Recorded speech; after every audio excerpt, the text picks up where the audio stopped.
Bienvenue dans Sacrée Recette, l'émission qui ouvre l'appétit, éveille la curiosité et assouvit notre faim de nourriture spirituelle.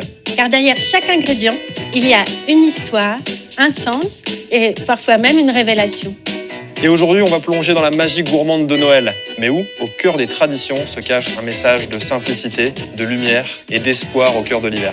Oui, car Noël, ce n'est pas seulement des cadeaux et des festins, c'est aussi une histoire d'attente, de naissance, d'espérance. Et du côté des traditions provençales de Noël, les fameux 13 desserts nous rappellent ce qui lie l'abondance et la spiritualité, la convivialité et la foi. Alors, pour mêler tradition et créativité, je vous propose aujourd'hui une bûche de Noël revisitée façon 13 desserts. Une bûche parfumée aux fruits secs, aux agrumes, avec une touche de nougat.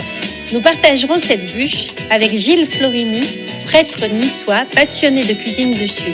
Avec lui, on parlera de ce que cette fête nous dit, de l'humilité, de la paix et de la naissance de Dieu dans la simplicité et le silence. Allez, en cuisine pour une sacrée recette à partager.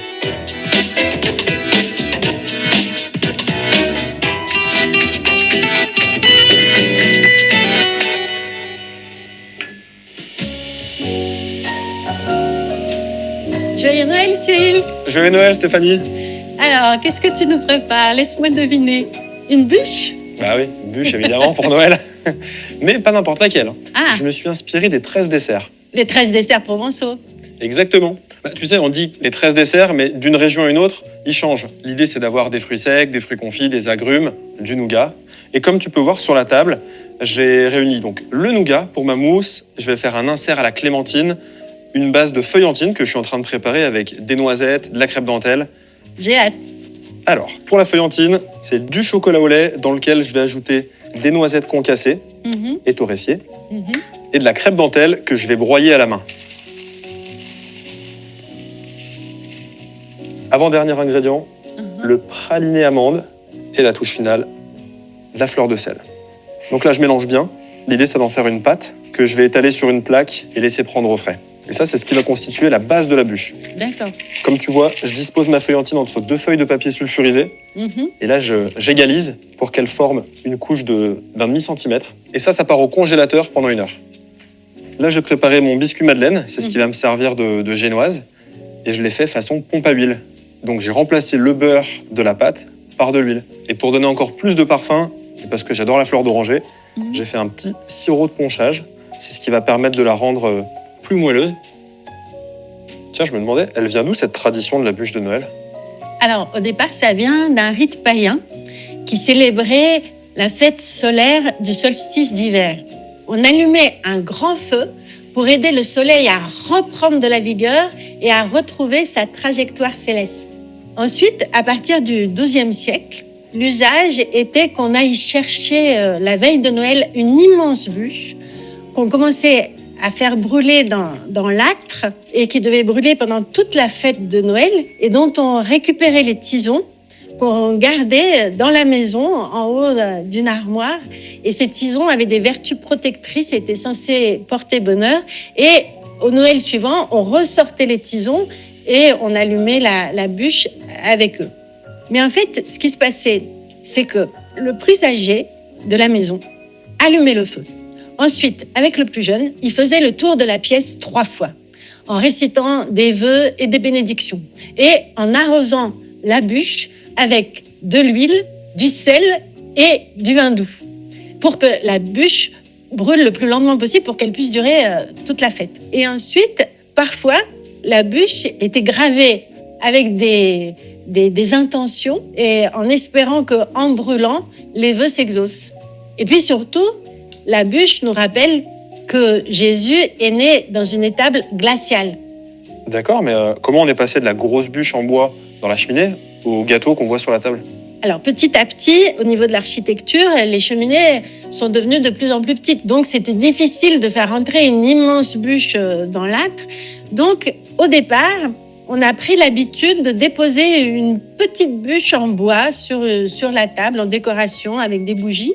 Et puis à la fin du 19e siècle, 2 pâtissiers, un à Lyon et un à Paris, ont eu l'idée de faire un gâteau en forme de bûche. Et puis ensuite, ça s'est démocratisé, surtout à partir de 1945. Et maintenant, on trouve des bûches partout. Ah, peut-être qu'à l'origine, elle ressemblait vraiment à une bûche en bois, mais aujourd'hui, on retrouve des bûches qui ressemblent des fois à tout sauf une bûche. Oui. Bon, c'est le cas de la mienne, hein. Elle ne va pas ressembler à une bûche en bois, je te rassure. Pour la mousse nougat, dans une casserole, je vais mettre du lait entier. Là, je vais laisser fondre le nougat dans le lait. Et en parallèle, j'ai mis ma gélatine à tremper dans l'eau froide.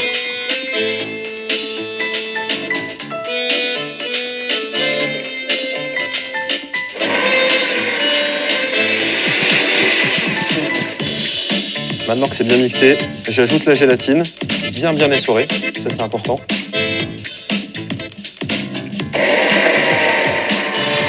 Ensuite, je vais faire une crème montée, donc de la crème liquide bien froide que je vais fouetter.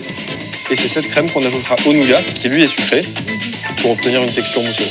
C'est un peu liquide, non, pour une mousse? Effectivement, c'est un peu liquide, mais la crème plus la gélatine et l'action du froid va faire que tout va se solidifier. D'accord. Gilles Florini, qui arrive de Nice. Bonjour Gilles. Bonjour. Chef Cyril.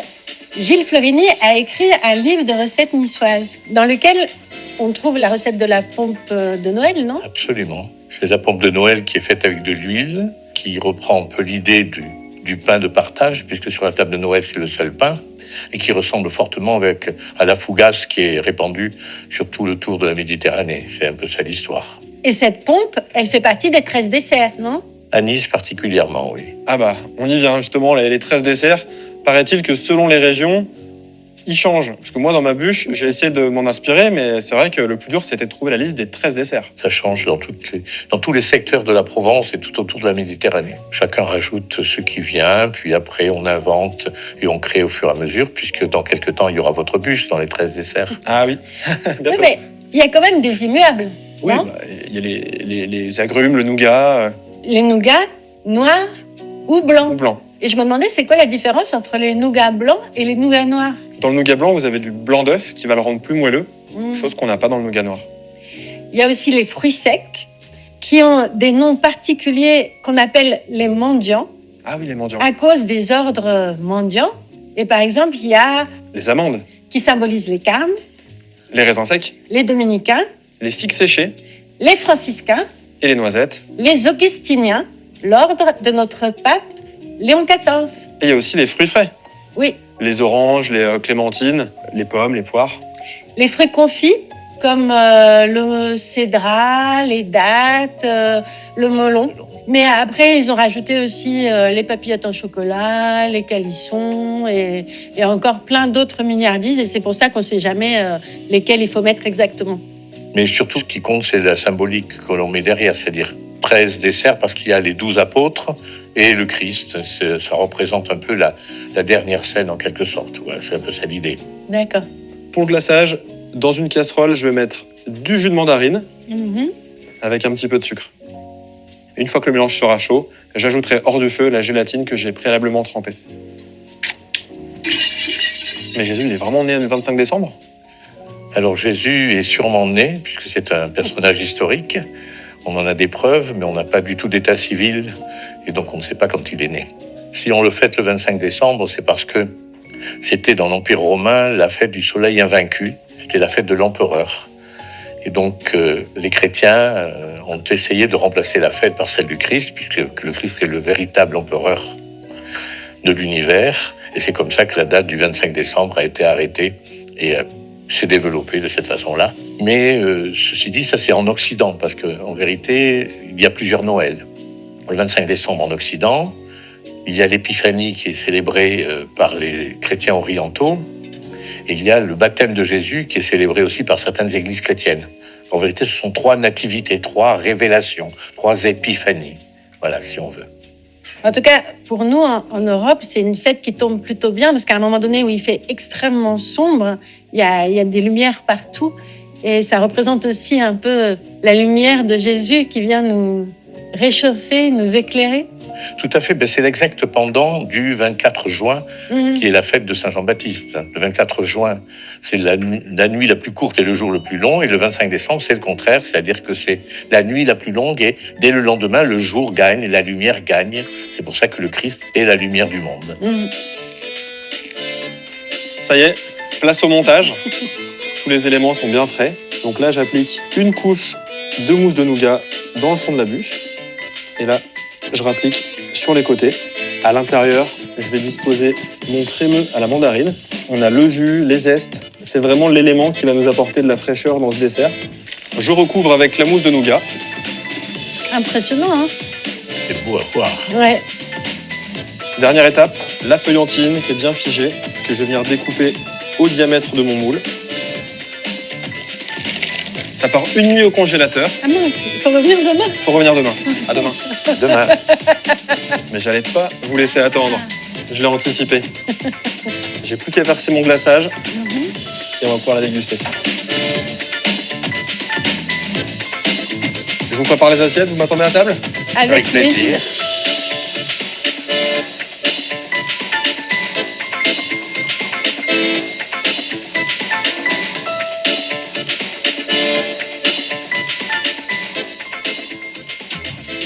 On trinque à Noël. À On Noël. trinque à Noël. Joyeux Noël. Joyeux Noël. Je sens que tu es fière de ta bûche. Ça se voit tant que ça. Ouais, t'as un sourire. Bah, elle est belle. Elle est belle. Et j'espère qu'elle est bonne. Elle l'est. La mousse est délicieuse. Oui, c'est plein de saveurs. Vous sentez l'huile d'olive? Un peu. Mais c'est intéressant, justement. Il est très goûteux. Le sel se ressent bien avec la mandarine. J'aime beaucoup cette parole de Maître Eckhart, qui était théologien, et qui disait « C'est au plus profond, au plus essentiel de l'âme, dans la petite étincelle de la raison, que se fait la naissance de Dieu. Dans ce que l'âme a de plus pur, de plus noble et de plus délicat. C'est là seulement qu'elle peut se produire. Dans ce profond silence où jamais ne pénétrera une créature ni une quelconque image. » Ça me paraît très juste. Eh bien, c'est ce qu'on appelle l'humilité de Dieu, c'est-à-dire dans la virginité. La virginité, c'est pas nécessairement physique, c'est la virginité complète de l'être humain qui se donne, peut naître effectivement Dieu, parce que c'est le seul endroit où il a une place, puisque nous, on se vide complètement pour accueillir Dieu. Et c'est ça l'humilité, et c'est ça la virginité de Marie et de nous-mêmes, si on veut accueillir Dieu. Noël, c'est la fête du partage, mais c'est aussi la fête de la paix, de la lumière. Alors Noël, oui, c'est une grande fête, qui est la fête de la paix et de la lumière, mais il faut aussi penser que c'est développé un peu, j'allais dire un peu malheureusement, l'idée que c'est la fête de la famille et la fête des enfants, vous savez. Eh bien non, c'est la fête d'un enfant qui vient apporter la paix, l'humilité et le partage. C'est pas la fête des enfants. Je crois que même si on aime faire bombance, même si on aime bien manger, même si on réussit de merveilleuses bûches, comme vous l'avez fait, ce n'est pas le but ultime. Le but ultime, c'est justement de se dire que cet enfant qui n'est dans rien du tout, dans une crèche, alors, il n'y avait pas de place pour eux à l'étalerie, dit le texte, qui est quand même un peu exclu. Les premiers qui viennent l'adorer, ce sont des bergers, c'est-à-dire les gens qui sont rejetés de la cité. Il est là pour nous montrer que si nous vivons vraiment Noël, nous pouvons faire la fête, bien sûr, nous pouvons manger tout ce que l'on veut, mais le but, c'est effectivement l'humilité, le partage, l'idée que cette lumière qui vient illuminer le monde doit changer le monde, doit changer les cœurs. Donc Noël, la vraie crèche de Noël, si on veut bien comprendre la fête de Noël, elle naît en nous, dans notre cœur, en accueillant la bonté, la douceur et l'humilité de Dieu. Bon, à Nice, vous avez la pompe à huile, mais est-ce que vous avez des bûches? Alors à Nice, on a aussi des bûches, bien sûr, parce qu'il y a des chefs et des cuisiniers et des pâtissiers qui la répandent. Mais on a aussi des traditions. Aujourd'hui, par exemple, on est sur une nappe rouge. La tradition voudrait que l'on ait 3 nappes blanches. Le 24 soir, on mange sur la première nappe blanche avec le repas maigre. On enlève la nappe. Le lendemain, on mange sur la deuxième nappe. C'est le repas du 25. Alors là, il y a des viandes, etc. Et toutes les bûches, y compris la vôtre, puisqu'elle va descendre jusqu'à Nice sans aucun doute. Et en signe d'humilité et de modestie, on enlève la deuxième nappe le soir et on mange que les restes de midi et de la veille, le 25 au soir. Voilà, c'est une façon de fêter Noël en lien avec la Sainte Trinité, en quelque sorte. avec un repas maigre, un repas gras et un repas de reste, parce que c'est important aussi de penser qu'on ne jette rien, puisqu'on est là pour accueillir celui qui est né pauvre parmi les pauvres et qui voudrait que l'on vive dans le partage réel avec les autres, quoi. Bon, au moins, on aura des restes pour le repas de ce soir. Avec moi, pas sûr qu'il me reste.